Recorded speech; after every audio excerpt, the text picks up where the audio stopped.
Hi hello. அந்த நம்மளை சுற்றி ஒரு அதிகமான வலி ரணங்கள், நம்மளுடைய துயரத்தை பார்த்து சந்தோஷப்படுறவங்க தான் இருப்பாங்க. அண்டு குறிப்பாக பார்த்திங்கன்னா, நம்மளுக்கு துரோகம் செய்யணும், நம்மளுடைய நல் வாழ்க்கையை அமையக்கூடாது, நம்மளை சுற்றி ரொம்ப ஒரு பெயின்ஃபுல்லாக தான் நம்மளை சுற்றி எப்போயுமே நம்மளை சார்ந்தவங்க இருப்பாங்க. அல்லது அந்த மாதிரி உள்ள நபர்கள் நமக்கு ஒரு டார்ச்சர் கொடுத்துட்டே இருப்பாங்க. பட் அதெல்லாம் பார்த்து நம்ம we don't get back our aim.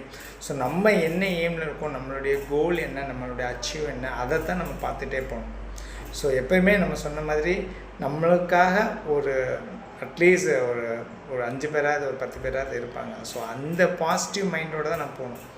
இன்னும் அந்த ரிமைனிங் பீப்புள் 2 பேர் 3 பேர் இந்த உலகத்தில் நல்லவங்க இருக்கிறதுனால தான் ஸ்டில் இந்த உலகம் நல்லா இருக்குது, நல்லா இயங்கிக்கிட்டு இருக்குது. So always think positive, be happy.